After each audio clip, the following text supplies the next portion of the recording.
بسم اللہ الرحمن الرحیم۔ خیرودیس کے ان الفاظ پر خیرودیہ بے پناہ خوشی کا اظہار کر رہی تھی۔ کچھ دیر اس نے سوچا، پھر خیرودیس کو اس نے مخاطب کیا، اگر آپ اجازت دیں تو میں اس سلسلے میں اپنی ماں سے مشورہ کر لوں۔ جواب میں خیرودیس نے مسکراتے ہوئے جب اس بات میں گردن ہلا دی، تب ہیرودیہ وہاں سے ہٹی، قریب ہی بیٹھی اپنی ماں کے پاس گئی اور اسے مخاطب کر کے کہنے لگی، اے میری ماں، میری اور خیرودیس کی شادی تو اب طے ہے، اس جشن کے بعد شادی کا اہتمام کیا جائے گا۔ پھر ہیرودیس نے کہا ہے کہ میں آج جو بھی اس سے مانگوں گی وہ اسے پورا کرے گا۔ بتا میری ماں، اس موقع پر کیا مانگوں؟ خیرودیہ کی ماں کچھ دیر تک سوچتی رہی، پھر اس کے پہلو میں جو خالی نشش پڑی ہوئی تھی اس پر ہاتھ مارتی ہوئی اس نے اپنی بیٹی ہیرودیہ کو بیٹھنے کے لیے کہا۔ خیرودیہ اپنا ریشمی لباس سمیٹتی ہوئی بیٹھ گئی تھی۔ پھر ہیرودیہ کی ماں نے اسے مخاطب کیا، سن بچی، میں بے حد خوش ہوں، اس جشن کے بعد تیری اور ہیرودیس کی شادی کا اہتمام کیا جائے گا۔ یہ تیری بھی خواہش تھی، میری بھی یہی آرزو تھی، پر سن، جب تک یحییٰ علیہ السلام زندان میں یا زندان سے باہر زندہ ہیں اس وقت تک یہ شادی پروان چڑھ سکتی ہے، نہ کامیاب ہو سکتی ہے، اس لیے کہ یحییٰ علیہ السلام نے اس شادی کے خلاف فتویٰ دے رکھا ہے۔ ان کی آواز، ان کی پکار کو لوگ سنتے بھی ہیں۔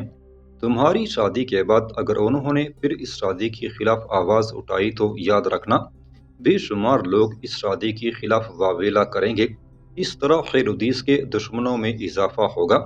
اگر تو اپنی شادی کو کامیاب بنانا چاہتی ہے اور اپنے مستقبل کو روشن رکھنا چاہتی ہے تو اس موقع پر خیرودیس سے کہے، میں تم سے کچھ نہیں مانگتی، مجھے یحییٰ علیہ السلام کا سر دے دیا جائے۔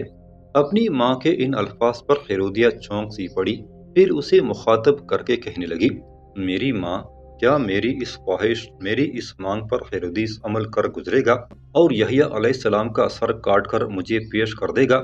خیرودیہ کی ماں کچھ دیر گردن جھکا کر سوچتی رہی، مسکراتی ہوئی ایک نگاہ اس نے اپنی بیٹی پر ڈالی، پھر اسے مخاطب کیا، میرا جی کہتا ہے کہ آج جو کچھ خیرودیس سے مانگو گی وہ اسے پورا کر کے رہے گا۔ آج تمہاری سج دھج، تمہاری خوبصورتی اپنے عروج پر ہے، خیرودیس پہلے ہی تمہیں چاہتا ہے، تم سے محبت کرتا ہے۔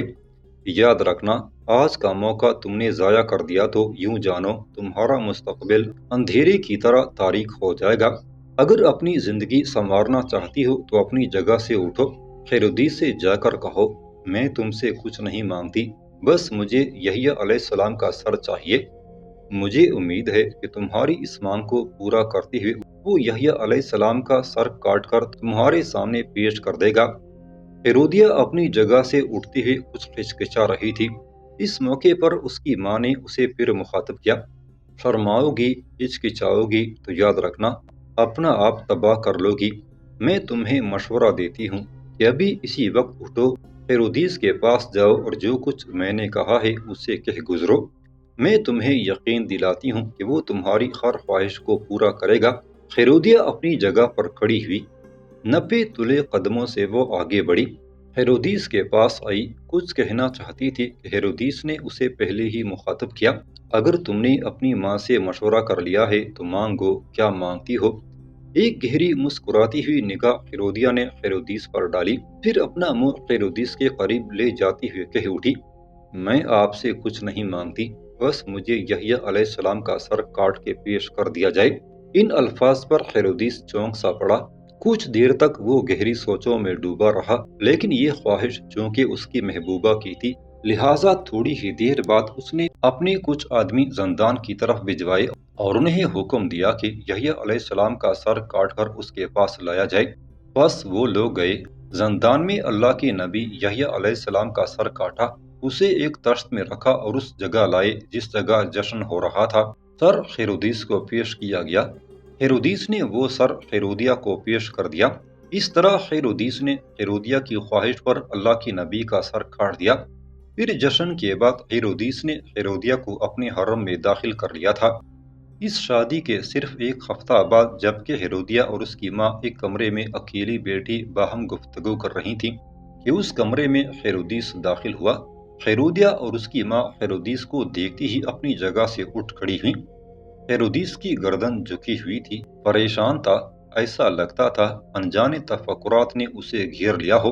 آگے بڑھتی ہوئے وہ ہیرودیہ کے پہلو میں بیٹھ گیا۔ دونوں ماں بیٹی کچھ دیر تک اسے فکرمند انداز میں دیکھتی رہیں۔ پھر ہیرودیہ نے پوچھ لیا، کیا بات ہے؟ آپ سوچوں میں ڈوبے ہوئے ہیں؟ کیا کوئی پریشانی لاحق ہو گئی ہے؟ اس پر ہیرودیس نے ایک مغموم سی نگاہ باری باری ہیرودیہ اور اس کی ماں پر ڈالی۔ پھر وہ ہیرودیہ کو مخاطب کر کے کہنے لگا، لگتا ہے میرے خلاف ایک طوفان اٹھنے والا ہے۔ اریب تم سے شادی کے بعد مسلسل مجھ سے جھگڑ رہی ہے۔ جھگڑے کی دو وجوہات ہیں، ایک یحییٰ علیہ السلام کا سر کاٹنے کی اور دوسری تم سے شادی کرنے کی۔ دونوں باتوں پر اسے سخت اختلافات ہیں۔ پورا ہفتہ اس کا میرا لڑائی جھگڑے میں گزرا ہے۔ لگتا ہے وہ کسی بھی صورت تمہیں میری بیوی کی حیثیت سے قبول کرنے کے لیے تیار نہیں ہے، اور پھر یحییٰ علیہ السلام کے سر کاٹنے کو اس نے بڑی اہمیت دی ہے۔ اس پر مسلسل میرے ساتھ جھگڑا کیے جا رہی ہے۔ اب تم دونوں بتاؤ اس مسئلے کو میں کیسے حل کروں؟ دونوں ماں بیٹی کچھ سوچتی رہیں۔ پھر ہیرودیہ نے ہیرودیس کو مخاطب کیا، اریب کے ساتھ جھگڑا کرنے کی ضرورت نہیں ہے۔ اگر اسے اس بات کی تکلیف ہے کہ یحییٰ علیہ السلام کا سر کاٹا گیا ہے، اگر اسے اس بات سے اذیت پہنچی ہے کہ میں نے آپ سے شادی کر لی ہے، تو اریب کو طلاق دے کر فارغ کر دیجئے، وہ اپنے باپ کے پاس چلی جائے۔ اس طرح جھگڑے اپنے آپ ختم ہو جائیں گے۔ ہیرودیہ مزید کچھ کہنا چاہتی تھی کہ بیچ میں ہیرودیس نے بولتی ہوئے اس کی بات کاٹ دی اور کہنے لگا، طلاق دینا کوئی معمولی بات نہیں ہے۔ اگر میں اریب کو طلاق دے کر فارغ کر دیتا ہوں اور وہ اپنے باپ کے پاس چلی جاتی ہے، تو یاد رکھنا اس کا باپ غضبناک ہوگا، اور اس غضبناکی میں وہ مجھ پر حملہ آور بھی ہو سکتا ہے، اور اس نے اگر ہم پر حملہ کر دیا تو یاد رکھنا ہمیں نقصان اٹھانا پڑے گا۔ حملہ کرتا ہے تو کرتا پھرے۔ ہیرودیہ نے چھاتی تانتے ہوئے کہنا شروع کیا، اس کے حملہ آور ہونے سے کیا ہوتا ہے؟ وہ واحد اور اکیلی قوت ہے۔ ہمارے ساتھ رومنوں کی قوت ہے۔ شام کا بادشاہ حداد بن حدار آپ کے ساتھ ہے۔ اگر نبطی ہم پر حملہ آور ہوتے ہیں تو وہ ہماری مدد کو پہنچے گا۔ مصر کا رومن حکمران گالس اور اس کا سپہ سالار اسٹرابو دونوں آپ کا ساتھ دیں گے۔ آپ کے ساتھ ان کے بہترین تعلقات ہیں، اور سب سے بڑھ کر بیت المقدس میں پیلاطس نام کا رومنوں کا جو گورنر ہے، اس کے پاس بھی رومنوں کا ایک خاصا بڑا لشکر ہے۔ وہ بھی اس سلسلے میں آپ کی مدد کرے گا۔ اس کے علاوہ بھی شرق اردن کے اوپر اور انطاکیہ کے آس پاس رومن قوتیں ہیں، یہ ساری آپ کی مدد پر آمادہ ہو جائیں گی۔ ساری قوتوں کے مقابلے میں نبطیوں کے بادشاہ حارس کی کیا حیثیت رہ جائے گی؟ میرے خیال میں اگر آپ اریب کو طلاق دے کر فارغ کرتے ہیں اور وہ اپنے باپ کے پاس چلی جاتی ہے، تو سارا جھگڑا ہی ختم ہو جائے گا۔ مجھے یہ بھی امید ہے کہ نبطی ہم پر حملہ آور ہونے کی جرات نہیں کریں گے۔ ہیرودیہ جب خاموش ہوئی تو ہیرودیس نے کہنا شروع کیا، ہیرودیہ، تمہیں زندگی کا تجربہ نہیں، نبطیوں کو میں تم سے بہتر جانتا ہوں۔ یاد رکھنا اریب جو ہی طلاق لے کر اپنے مرکزی شہر رقیم پہنچی، اس کا باپ بھڑک اٹھے گا اور اپنی پوری طاقت اور قوت کے ساتھ ہم پر حملہ آور ہونے کی کوشش کرے گا۔ یہاں تک کہتے ہوئے ہیرودیس کو رک جانا پڑا، اس لیے کہ ہیرودیہ کی ماں اسے مخاطب کرتے ہوئے بول پڑی تھی، ہیرودیس، میرے ذہن میں ایک ترکیب آئی ہے، اگر اس پر عمل کیا جائے تو اریب سے تمہاری جان چھوٹ جائے گی۔ نبطیوں کا بادشاہ حارس بھی ہم پر حملہ آور نہیں ہوگا۔ ہیرودیس نے چونکنے کے انداز میں ہیرودیہ کی ماں کی طرف دیکھا۔ محترم خاتون، کہو تمہارے ذہن میں کیا ترکیب آئی ہے؟ اس پر ہیرودیہ کی ماں بول پڑی، ہیرودیس، ایسا کرو، اریب کو طلاق دے دو اور اسے مسلح دستوں کے ساتھ اس کے باپ حارس کی طرف روانہ کر دو۔ جو مسلح جوان اس کے ساتھ کرو، اسے حکم دو کہ جنوب کی طرف سے سفر کریں اور دشت سینا میں ہو کر گزریں۔ جب وہ دشت سینا میں سفر کر رہے ہوں تو اچانک وہ مسلح جوان اریب کو موت کے گھاٹ اتار دیں اور یہ مشہور کر دیں کہ دشت سینا میں کچھ مسلح لوگ ان پر حملہ آور ہوئے اور ان کے کچھ ساتھیوں اور اریب کو انہوں نے قتل کر دیا۔ ان کے کچھ ساتھی اپنے آقا کو زخمی کر کے اپنے کپڑے پھاڑ کر سیدھے نبطیوں کے شہر رقیم کی طرف جائیں، وہاں یہ حارس کی خدمت میں حاضر ہوں اور اس سے کہیں کہ اریب نے آپ سے ملنے کی خواہش کا اظہار کیا تھا۔ بس ہیرودیس نے اپنے مسلح دستوں کے ساتھ وہاں سے رقیم کی طرف روانہ کیا، لیکن بدقسمتی کے راستے میں کچھ لوگ ہم پر حملہ آور ہوئے ہمارے کئی ساتھیوں اور عریب کو انہوں نے قتل کر دیا۔ ہم بڑی مشکل سے جانیں بچا کر آپ کو اطلاع کرنے آئے ہیں۔ میرا دل کہتا ہے اگر ہم ایسا کر گزریں تو حارث اور اس کے لواحقین افسوس کر کے خاموش ہو جائیں گے، اس لیے کہ کوئی انہیں خبر دینے والا نہ ہوگا کہ عریب کو طلاق ہوئی ہے اور آپ نے ہی اس کے قتل کا اہتمام کیا ہے۔ اس طرح میرا خیال ہے معاملہ دب کر رہ جائے گا۔ ہیرودیہ نے اپنی ماں کو اس موقع پر توصیفی انداز میں دیکھا۔ ہیرودیس کی آنکھوں میں بھی چمک پیدا ہوئی۔ پھر ہیرودیہ کی ماں کو اس نے مخاطب کیا، محترم خاتون، تو نے میری ساری مشکلات حل کر دیں، تمہاری تجویز بہترین ہے، اس پر ایک ہفتے تک عمل کیا جائے گا۔ میں فی الفور عمل کرنا نہیں چاہتا، اس طرح عریب کو مجھ پر شک ہو جائے گا۔ بس میں اسے یہ مشورہ دیتا رہوں گا کہ یہاں وہ حالات کی تلخی کی وجہ سے پریشانی کا سامنا کر رہی ہے، لہٰذا کچھ دن اپنے باپ کے پاس گزار آئے۔ جب وہ جانے کے لیے تیار ہوگی تو میں اس کے ساتھ کچھ مسلح جوان کر دوں گا۔ اس کو طلاق دینے کی ضرورت ہی نہیں ہے، وہ مسلح جوان اسے دشت سینہ میں ختم کر دیں گے اور اس کے مرنے کی اطلاع حارث کے پاس لے کر جائیں گے۔ اس پر ہیرودیہ فوراً بول پڑی، نہیں، ایسا نہیں ہونا چاہیے۔ اگر حالات اور واقعات ایسا رخ اختیار کر لیں کہ عریب کسی نہ کسی طرح بچ جائے تو پھر وہ جا کر اپنے باپ سے شکایت کرے گی تو یاد رکھیے گا حالات اس سے بھی بدتر ہوں گے، لہٰذا میرا ارادہ ہے اسے طلاق دے کر فارغ کرنا چاہیے۔ ہیرودیس نے ہیرودیہ کی اس بات کو بھی تسلیم کر لیا اور وعدہ کیا کہ وہ عریب کو طلاق دے کر رقیم شہر کی طرف بھجوا دے گا اور راستے میں اپنی مسلح جوانوں کے ذریعے اس کا خاتمہ کروا دے گا۔ اس کے ساتھ ہی وہ مطمئن ہو کر ہیرودیہ اور اس کی ماں کے کمرے سے نکل گیا تھا۔ حارث کی بیٹی اور ہیرودیس کی بیوی عریب قصر کے اپنے کمرے میں بیٹھی ہوئی تھی۔ ایک خادمہ جو قصر کے اندر فراشی کا کام کرتی تھی آگے پیچھے دیکھتے ہوئے بڑے رازدارانہ انداز میں عریب کے کمرے میں داخل ہوئی۔ کمرے میں داخل ہونے کے بعد اس نے دروازہ بند کر دیا۔ عریب اس کی طرف دیکھ رہی تھی، وہ اس کی ان حرکات سے کسی قدر پریشان ہو رہی تھی۔ اسے مخاطب کر کے کچھ کہنا ہی چاہتی تھی کہ خادمہ قریب آئی اور بڑے رازدارانہ سے انداز میں عریب کو مخاطب کر کے کہنے لگی، مالکن، میں آپ کے لیے ایک انتہائی بری خبر لے کر آئی ہوں۔ یہ تو سب جان چکے ہیں کہ ہیرودیس نے اپنی بھتیجی ہیرودیہ کے ساتھ شادی کر لی ہے۔ اب وہ سب مل کر آپ کو ختم کرنے کے درپے ہیں۔ اس سازش میں ہیرودیہ، اس کی ماں اور آپ کا شوہر ہیرودیس شامل ہے۔ ایک ہفتے تک وہ آپ کے خلاف حرکت میں آئیں گے۔ پہلے آپ کو طلاق دیں گے، پھر یہاں سے آپ کو آپ کے شہر رقیم کی طرف بھجوا دیں گے۔ کچھ مسلح جوان آپ کے ساتھ ہوں گے، وہ مسلح جوان راستے میں ہی آپ کا خاتمہ کر دیں گے تاکہ آپ کے باپ کو یہ خبر نہ ہو کہ آپ کو طلاق دے کر فارغ کر دیا گیا ہے۔ اس طرح انہیں خدشہ ہے کہ آپ کا باپ حملہ آور ہوگا اور ہیرودیس کی سلطنت کی اینٹ سے اینٹ بجا دے گا۔ ہیرودیہ، اس کی ماں اور ہیرودیس آپ کے باپ سے بہانہ کریں گے کہ آپ اپنے باپ سے ملنے کے لیے رقیم کی طرف روانہ ہوئیں۔ راستے میں کچھ بٹ ماروں نے آپ پر حملہ کر دیا اور آپ کا خاتمہ کر دیا۔ اب آپ اپنے بچاؤ کی جو تدبیر کرنا چاہتی ہیں کر لیں۔ اس فراشہ کی گفتگو سے عریب کسی قدر پریشان ہو گئی تھی۔ کچھ دیر تک وہ سوچتی رہی، پھر اس نے خادمہ کو مخاطب کیا، تمہیں ان سب باتوں کا کیسے علم ہوا؟ وہ خادمہ پھر اپنا منہ عریب کے قریب لے گئی اور رازدارانہ سے انداز میں کہنے لگی، مالکن، جس وقت قصر کے اس کمرے میں گفتگو ہو رہی تھی جس میں ہیرودیہ کی ماں رہتی ہے تو میں اس وقت اس کمرے کے بیرونی حصے کی صفائی کر رہی تھی۔ ہیرودیس میرے دیکھتے دیکھتے کمرے میں داخل ہوا۔ جب انہوں نے گفتگو کا آغاز کیا تو ان کی گفتگو کے کچھ الفاظ میرے کان میں پڑے، میں چوکنی ہو گئی۔ میں نے کام چھوڑ دیا اور دروازے کے قریب ہی کھڑی ہو کر ساری گفتگو سنتی رہی۔ جب میں نے اندازہ لگایا کہ ہیرودیس باہر نکلنے لگا ہے تو میں فوراً پیچھے ہٹ گئی اور اپنے کام میں لگ گئی۔ میں اب جاتی ہوں، میں نے آپ سے جو کچھ کہنا تھا کہہ دیا، اب آپ اپنی جان بچانے کی فکر کریں۔ عریب اپنی جگہ پر کھڑی ہو گئی اور خادمہ کو مخاطب کر کے کہنے لگی، ہاں اب تم جاؤ، پر جانے کے بعد میرا ایک کام کرنا، حسرون کو فوراً ہمارے پاس بھیج دینا۔ اس پر وہ خادمہ باہر نکل گئی۔ عریب بڑی بے چینی اور فکرمندی میں اس کمرے میں ٹہلنے لگی تھی۔ تھوڑی دیر بعد جب دروازے پر ہلکا سا کھٹکا ہوا تو عریب نے پوچھا، کون ہے؟ باہر سے حسرون نے اپنے آنے کی اطلاع دی۔